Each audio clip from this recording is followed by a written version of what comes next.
Assalamualaikum warahmatullahi wabarakatuh.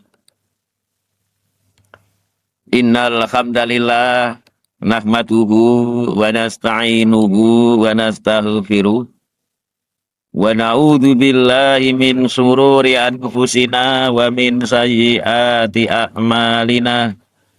May yahdillahu fala mudhillalah wa may yudlil fala hadiyalah. Asyhadu an la ilaha illallah wa asyhadu anna Muhammadan abduhu wa rasuluh la nabiyya wa la rasulah ba'da. Wassalatu wassalamu ala Muhammad wa alihi wa ashabihi wa man tabi'ahu bi ihsanin ila yaumiddin. Bapak-bapak, ibu-ibu jamaah Masjid Agung ingkang minulya, alhamdulillah kula lan panjenengan sedaya saat menika tasih diparingi oleh Allah Subhanahu wa taala nikmat sehingga kita saged ngelampahi ibadah, kita saged ngelampahi salat maghrib kanthi berjamaah. Banjur kita lajengaken kalih mencari ilmunya Allah Subhanahu wa taala. Shalawat salam mugi-mugi tetap tercurahkan dumateng Nabi kita Muhammad sallallahu alaihi wasallam, ugi keluarga-keluarganya, sahabat-sahabatnya, lan tiang-tiang ingkang selalu menegakkan dinul Islam sampai hari akhir. Malam menika Sabtu malam Ahad tanggal 21 Juni 2025 bertepatan dengan 25 Zulhijjah 1446. Kita lajengaken tafsir surat Ar-Ra'd mulai ayat pertama. A'udzu billahi minasy syaithanir rajim. Bismillahirrahmanirrahim. Alif lam mim ra.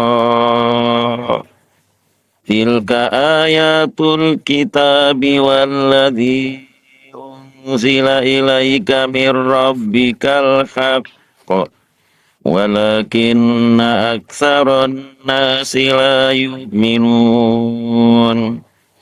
Allahul ladzi rafa'as samawati bighairi amadin tarawnaha thumma istawa 'alal arsy wa sakhkhara as-samsa wal qamar kullu yajri li ajalin musamma yudabbirul amra yufassilul ayati la'allakum biliqa'i rabbikum tuqinun.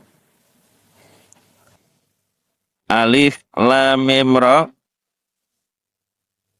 Allah yang lebih tahu maknanya. Tilka ayatul kitab, itu adalah ayat-ayat kitab. Walladzi, dan sesuatu, unzila yang diturunkan ilaika kepadamu Muhammad, mir rabbika dari Tuhanmu, al-haq adalah hak, walakinna aktsaronas akan tetapi kebanyakan manusia la yu'minun, mereka tidak beriman. Jamaah ingkang minulya, malam menika tanggal 25 Zulhijjah 1446, tanggal 1 Muharram, wonten perbedaan pendapat untuk Ummul Qura, yaitu Arab Saudi, tanggal 1 Muharram itu jatuh pada hari Kemis. Jadi hari Kemis, Wage, tanggal 26 Juni 2025. Jadi kurang 4 hari malih.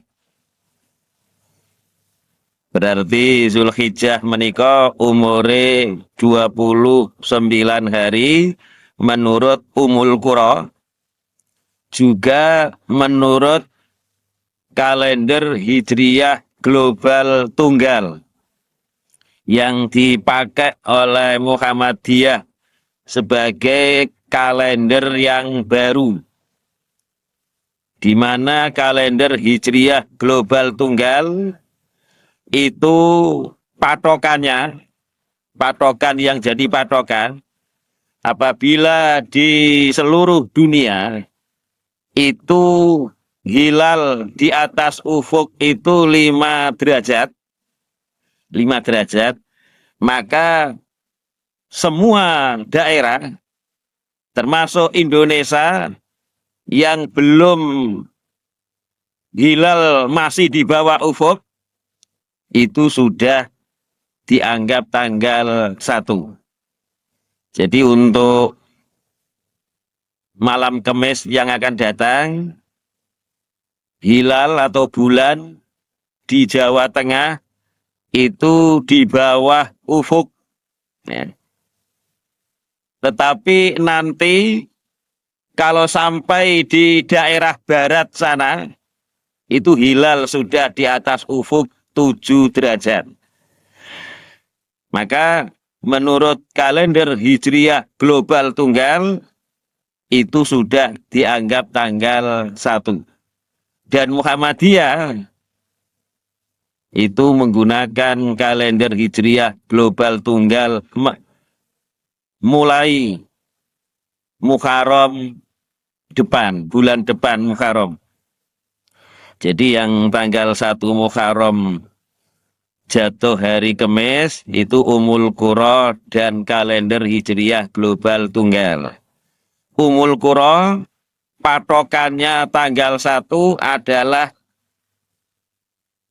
hilal bulan bisa dilihat di Arab Saudi sana. Di Indonesia di bawah ufuk tidak mungkin bisa dilihat. Nanti di Arab Saudi sana bisa di atas 2 derajat sehingga memungkinkan di sana bisa dilihat. Dan menurut ahli hisab yang saya punyai kitabnya itu meneliti bahwa Ummul Qura bulan ini, bulan Muharram itu tanggal 1 Muharramnya adalah hari Kemis. Sementara Mabim ini adalah singkatan daripada Menteri Agama Brunei, Indonesia, Malaysia, Singapura. Jadi 4 negeri ini itu punya patokan yang sama, yaitu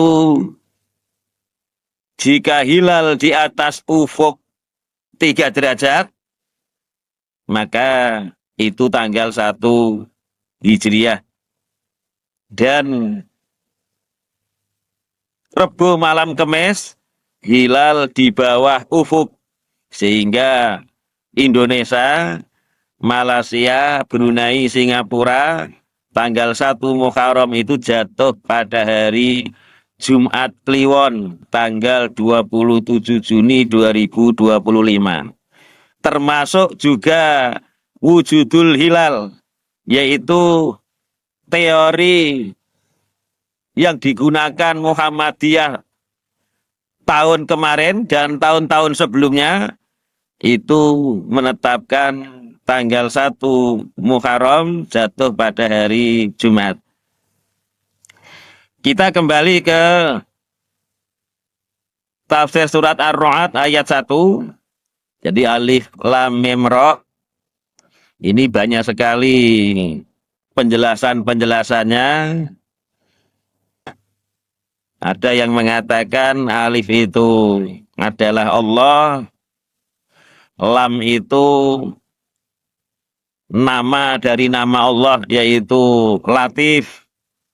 Mim itu adalah juga nama dari nama Allah yaitu Majid. Ra juga nama dari nama-nama Allah yaitu Rauf. Jadi ada banyak penafsiran yang semuanya itu tidak ada suatu riwayat yang pasti yang sahih dari Rasulullah. Hanya sebagian ulama lagi mengartikan alif lam mim ra itu Allahu a'lamu bimuradihi. Hanya Allah yang tahu maksudnya, tafsirnya itu hanya Allah. Allah tidak memberikan ilmunya kepada manusia. Tilka ayatul kitab. Tilka itu biasa digunakan untuk isim isyarah dengan jarak jauh. Jadi itu. Kalau bahasa kita itu, nah itu adalah menunjuk sesuatu yang jauh dari kita. Jadi kalau saya menunjuk sesuatu yang jauh dari saya, itu akan menggunakan itu, ya. Misalkan itu lampu, itu menunjukkan jauh. Tetapi kalau makna dekat, ya, makna dekat adalah misalkan hadhihi ini meja. Jadi ada kata tilka itu isyarat untuk sesuatu yang ditunjuk dengan jarak jauh. Kalau hadhihi ini adalah isyarat untuk menunjuk sesuatu yang dekat. Ayatul kitab, ayat tilka di sini itu para ahli tafsir itu menafsirkan dua. Ada yang menafsirkan itu tilka itu adalah apa adanya. Jadi itu ayat-ayat kitab. Ada yang mengatakan tilka itu adalah walaupun lafadznya jauh untuk jarak jauh, tetapi maknanya adalah jarak dekat. Jadi tilka ini adalah kitab. Ya, hakikatnya adalah sama, tidak ada perubahan di dalam makna. Ini adalah ayat-ayat kitab. Yang dimaksud ini atau itu tilka itu menunjuk kepada kitab-kitab terdahulu. Jadi kitab Injil, kitab Taurat, kitab Zabur, tilka itu adalah ayat-ayat kitab. Ayat-ayat dari kitab yang telah Allah turunkan. Ada yang mengatakan bahwa tilka di sini itu adalah menunjuk kepada alif lam mim ra, yaitu huruf muqatta'ah ini. Jadi tilka ini alif lam mim ra itu adalah ayat-ayat kitab. Jadi alif lam mim ra itu adalah ayat-ayat kitab. Dan kitab di sini adalah Al-Qur'an. Kemudian waladzi unzila ilaika, waladzi dan sesuatu yang diturunkan kepadamu Muhammad mir rabbika dari Tuhanmu, al-haq itu adalah hak, benar. Jadi Al-Quran yang diturunkan kepadamu itu hak, benar. Isinya tidak ada yang bertentangan dengan apapun. Karena dia diturunkan dari Allah. Jadi bukan dari Rasulullah sendiri. Jadi Rasulullah bukan yang membuat Al-Quran, bukan yang menyusun Al-Quran, tetapi Al-Quran itu dari Allah dan diwahyukan kepada Rasulullah. Jadi Rasulullah itu tinggal menyampaikan apa adanya, tidak dirubah sedikit pun. Maka ada namanya firman Allah yang diwahyukan kepada Rasulullah itu ada dua. Yang pertama adalah Al-Quran, yang kedua adalah hadis. Ya, yang kedua adalah hadis. Jadi yang diwahyukan Allah kepada Rasulullah itu ada dua, Al-Quran dan hadis. Wahyu Allah yang diturunkan kepada Rasulullah yang berupa Al-Quran itu lafaz dan maknanya itu dari Allah. Tidak dirubah Rasulullah sedikit pun. Walaupun maknanya sama tetapi lafadznya berbeda, tidak diubah Rasulullah. Jadi apa yang dari Allah itu, ya itulah yang disampaikan Rasulullah.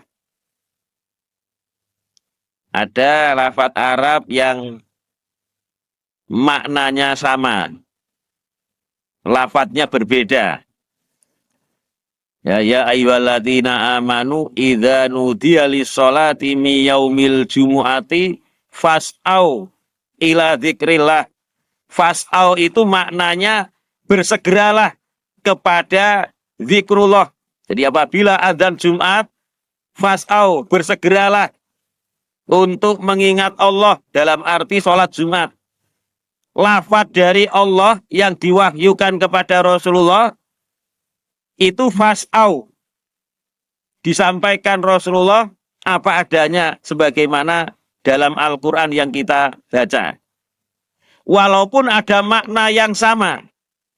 Famdu ila dzikrillah. Famdu bersegeralah. Tetapi Al-Quran itu adalah lafaz dan maknanya dari Allah. Tidak maknanya dari Allah, lafadznya dari Rasulullah tidak. Tetapi lafadz dan maknanya itu dari Allah. Ada yang dari Allah, wahyu dari Allah disampaikan kepada Rasulullah, tetapi lafadznya itu menurut Rasulullah. Hanya maknanya yang sama, lafadznya yang dari Rasulullah. Ini disebut hadis. Ya, hadis qudsi. Hadis qudsi itu hadis yang berisi Allah berfirman. Ya.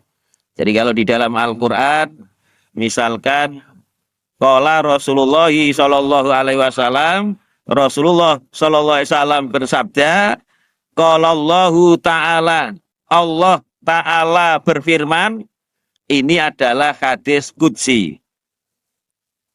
Yaitu maknanya dari Allah, tapi lafadznya dari Rasulullah. Nah, Al-Quran tidak ya. Jadi makna dan lafadznya dari Allah.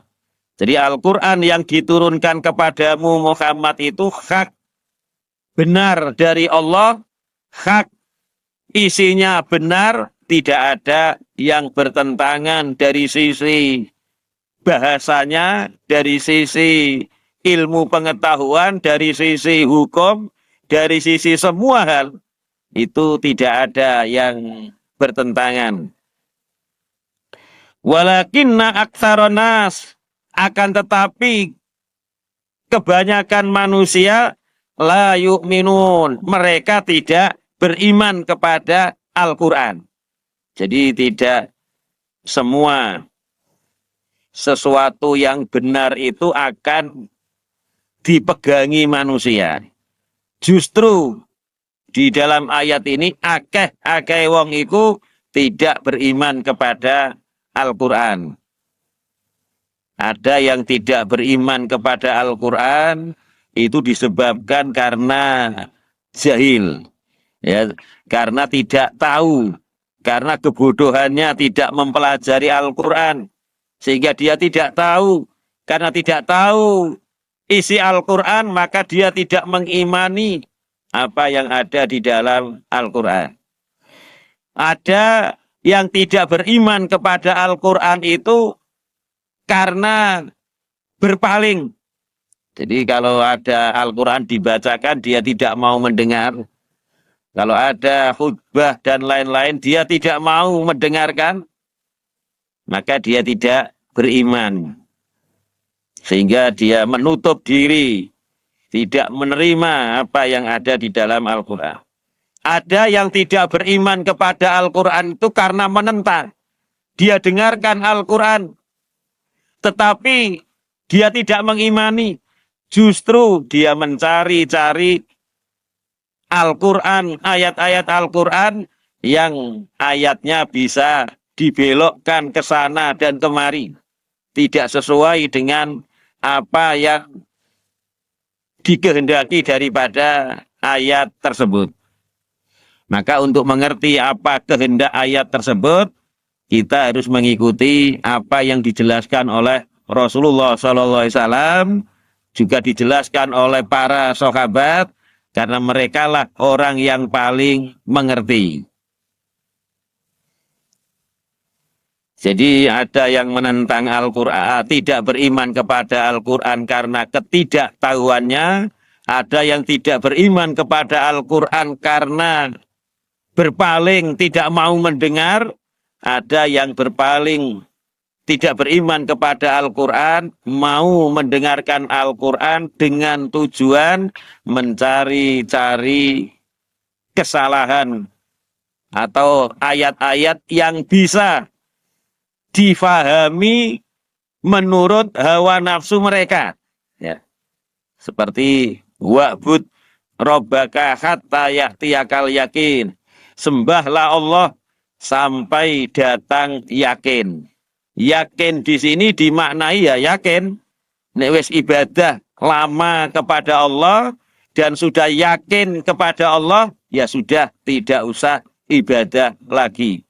Ini namanya berpaling, tidak beriman kepada Al-Quran, bukan karena tidak mau mendengarkan, tetapi piyambak niki menentang apa yang ada di dalam Al-Quran. Ada juga memaknai wa min ayatihi an khalaqalakum min anfusikum azwajan. Dan di antara tanda-tanda kebesaran Allah, yaitu Allah menciptakan untuk kalian itu berpasang-pasangan. Maka orang yang menentang Al-Quran, tidak beriman kepada Al-Quran, dengan cara menentang, itu memaknai Allah menciptakan manusia berpasang-pasangan. Ini menunjukkan manusia itu bebas. Boleh pasangan laki-laki sama laki-laki, laki-laki sama perempuan, perempuan sama perempuan. Jadi, dan ayat ini dijadikan dalil. Ya.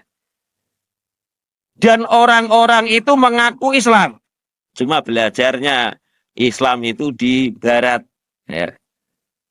Kita lihat nanti, bisa dilihat di Google. Ada namanya Musda Mulia. Bahwasanya ya, mengatakan bagus sekali perkataannya, seolah-olah dengan rahmat Allah, bahwa Allah menciptakan manusia itu berpasang-pasangan. Di sini umum berpasang-pasangan. Boleh laki-laki menikah dengan laki-laki, itu namanya berpasang-pasangan. Perempuan menikah dengan perempuan, namanya berpasang-pasangan. Laki-laki menikah dengan perempuan, namanya juga berpasang-pasangan. Nah ini ya penyimpangan Al-Quran. Padahal di dalam Al-Quran sudah disebutkan bagaimana kaumnya Nabi Lut, laki-laki berpasangan dengan laki-laki, itu siksaannya, azabnya melebihi daripada azab kaumnya Nabi Nuh. Kaum-kaum yang lain itu tidak separah di azab Allah melebihi azab kaum Nabi Lut. Kemudian ayat kedua, Allah adalah zat rafa'as samawati.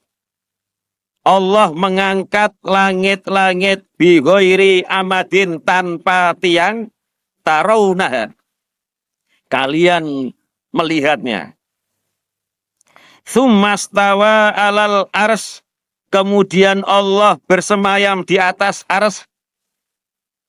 Wasakhkhara samsa wal qamar, dan Allah menundukkan matahari dan bulan.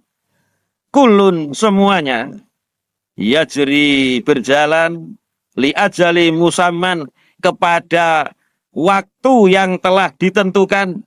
Yudabbirul amro, Allah mengatur semua perkara.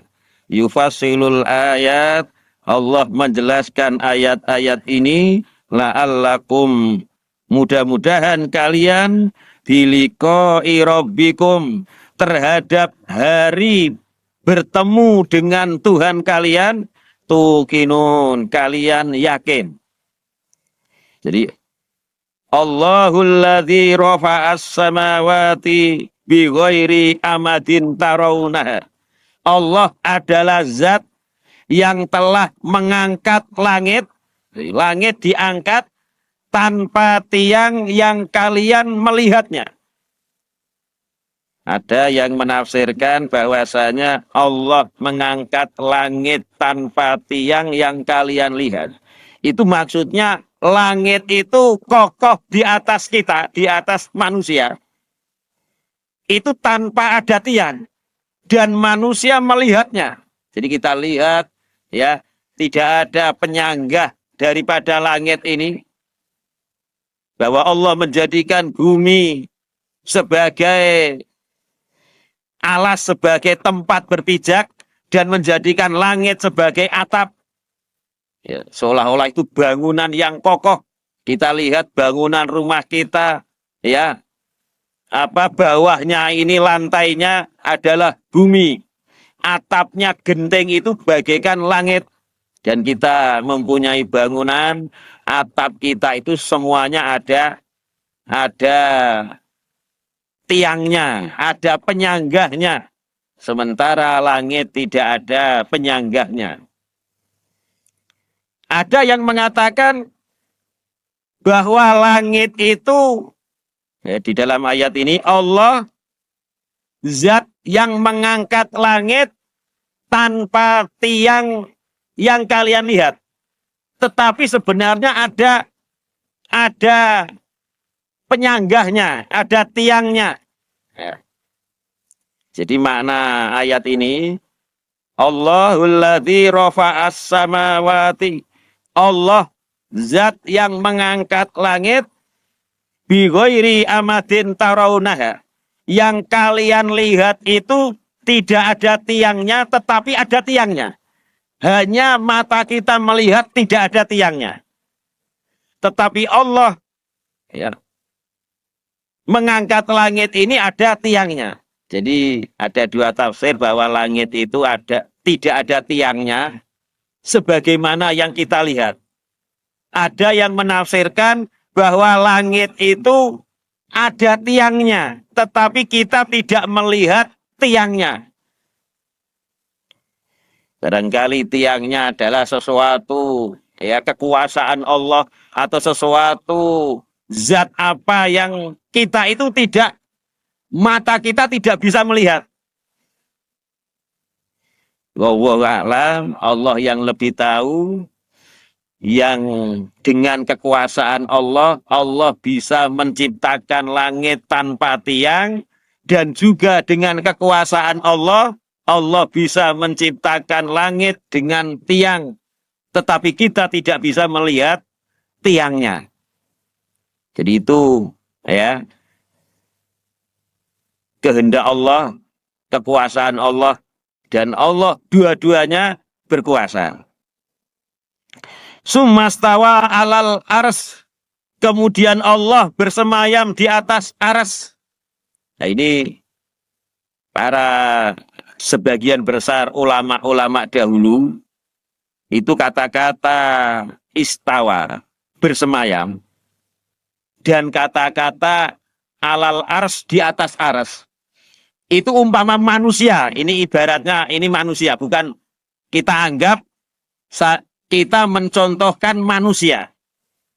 Ya, misalkan ada manusia itu bersemayam di atas ars itu singgasana. Ada raja bersemayam di atas singgasana. Itu kalau manusia, berarti manusia ini itu duduk-duduk ya di atas singgasananya. Sendepelan atau berbaring, pokoknya dia istirahat di atas singgasana. Itu kalau manusia. Dan ini Allah. Ya. Sumastawa alal aras, kemudian Allah bersemayam di atas aras. Maka sebagian orang itu menolak ayat ini dan diartikan sumastawa alal aras itu dengan makna bukan istawa, tetapi istaula. Allah itu berkuasa, menguasai ars. Karena kalau diartikan bersemayam di atas ars, sebagaimana bersemayamnya seorang raja manusia, itu kok menyamakan manusia, menyamakan Allah dengan manusia. Padahal laisa kamislihi sayun. Tidak ada yang sama dengan Allah sedikit pun. Nah, ada yang memahami seperti ini. Tetapi pemahaman ini ada pemahaman yang tidak sahih. Ya. Jadi pemahaman yang sahih, yang bagus, yang betul, itu bahwasanya Allah itu bersemayam di atas ars. Imam Malik, salah satu ulama 4 madhab, beliau ditanya tentang istawa alal ars, Allah bersemayam di atas ars, maka beliau menjawab, istawa, istiwa atau istawa, itu maknanya kita sudah tahu. Maknanya kita sudah tahu, bersemayam. Tetapi bagaimananya Allah bersemayam, itu kita tidak tahu. Wal imanu bihi, dan kita mengimani Allah bersemayam, wajibun wajib. Ya. Wasu'alu anhu, dan menanyakan tentang bersemayamnya itu bagaimana, itu bid'ah. Ya. Jadi beliau, nah inilah pemahaman yang benar, bahwa arti bersemayam itu kita tahu. Tetapi bagaimananya Allah bersemayam, itu tidak ada yang tahu. Dan kita mengimani Allah bersemayam itu wajib. Dan menanyakannya bagaimana toh Allah bersemayam, itu adalah bid'ah. Dalam arti kita menetapkan apa yang Allah sifatkan untuk dirinya. Jadi kalau Allah mensifatkan Allah bersemayam di atas aras, kita mengimani. Dan ini sama dengan misalkan ya yadullah, tangan Allah itu sama ya. Allah mempunyai tangan. Maka kita kita tahu tangan itu bagaimana, kita tahu. Tetapi tangannya Allah itu kita tidak tahu. Dan mengimani Allah punya tangan wajib. Dan menanyakan tangannya Allah itu bagaimana, itu salah, bid'ah. Jadi kita mengimani karena Allah mengatakan punya tangan, kita mengimani Allah punya tangan. Dan kita mengimani tangannya Allah berbeda dengan tangannya makhluk. Sebagaimana bersemayamnya Allah di atas aras, kita mengimani. Tetapi kita tidak menyamakan bersemayamnya Allah di atas singgasana dengan bersemayamnya seorang raja manusia di atas singgasana. Itu tidak sama. Maka orang yang menolak sifat Allah seperti ini karena takut untuk menyamakan Allah dengan makhluk. Ya. Sementara pendapat yang benar itu adalah mengimani sifat Allah tetapi tidak menyamakan dengan sifat makhluk. Allah punya tangan, kita mengimani Allah punya tangan. Tetapi tidak menyamakan tangan Allah dengan tangan makhluk. Allah hayyun, hidup. Apakah ditolak Allah hidup? Manusia juga hidup? Kalau begitu tidak boleh Allah hidup. Tidak, kita mengimani Allah hidup. Tetapi hidupnya Allah tidak sama dengan hidupnya makhluk. Allah alim, maha mengetahui. Kita mengimani Allah punya ilmu. Apakah kita tolak Allah punya ilmu? Karena manusia juga punya ilmu? Tidak. Kita mengimani Allah punya ilmu. Tetapi ilmunya Allah berbeda dengan ilmunya makhluk. Nah, ini pendapat yang benar. Kalau tidak, kalau mengingkari sifat-sifat Allah karena sifat-sifat tersebut ada pada makhluk, maka Allah itu tidak ada apa-apanya. Allah hidup ditolak karena manusia juga hidup. Allah maha mengetahui ditolak karena manusia juga mengetahui. Allah melihat ditolak karena manusia juga melihat. Kalau begitu Allah ini nggak ada apa-apanya, hanya nama saja. Maka karena yang mensifat, yang tahu sifatnya Allah itu hanya Allah, bukan kita. Ketika Allah menyebutkan sifatnya kepada kita, kenapa kita menolak sifatnya Allah? Gara-gara takut nanti Allah sama dengan makhluk. Maka imani sifat Allah, jangan disamakan dengan makhluk. Ini yang betul ya. Jangan tidak mengimani sifat Allah karena takut sama dengan manusia. Ini keliru. Jadi imani Allah, tetapi jangan imani sifat Allah, tetapi jangan disamakan sifat Allah dengan sifat makhluk. Kula lan panjenengan sedaya ini berkaitan dengan makhluk satu dan makhluk yang lain ya. Manusia itu makhluk. Tangan kita makhluk. Kita mensifati manusia punya ibu. Kita juga mensifati jari-jari kita itu ada namanya ibu.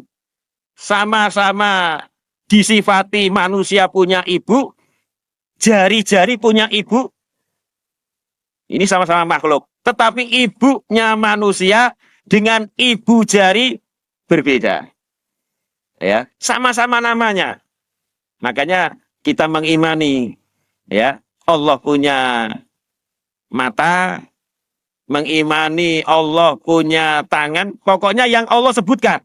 Tidak usah yang tidak disebutkan itu kita sifati Allah, tidak boleh. Misalkan kita sifati Allah bahwa Allah itu punya kuku. Tidak boleh karena Allah tidak menyebutkan sifatnya punya kuku. Itulah ulama yang berhati-hati hanya mau menetapkan sifat Allah sebagaimana yang Allah tetapkan. Dan tidak mau mensifati Allah dengan sifat yang tidak Allah tetapkan pada dirinya. Kita kembali. Wasakhkhara syamsa wal qamar. Dan Allah itu menundukkan matahari dan bulan. Kulun semuanya, matahari dan bulan, juga arsnya Allah, juga langit, yajri li ajalim musamman. Semuanya itu berjalan kepada waktu yang telah ditentukan. Tapi kulun di sini lebih dekat kepada matahari dan bulan. Jadi kulun semuanya, matahari dan bulan, itu berjalan kepada waktu yang telah ditentukan. Jadi Allah telah menetapkan ada dua penjelasan ya, bahwa matahari dan bulan itu berjalan sampai waktu yang telah ditentukan. Itu maksudnya matahari dan bulan berjalan sampai hari kiamat. Kalau hari kiamat, maka sudah tidak berjalan lagi. Jamaah ingkang mulya kula kinten cekap mugi-mugi wonten guna lan manfaat kagune kula lan panjenengan sedaya. Subhanaka Allahumma bihamdika asyhadu an la ilaha illa anta astaghfiruka wa atubu ilaik. Wassalamualaikum warahmatullahi wabarakatuh.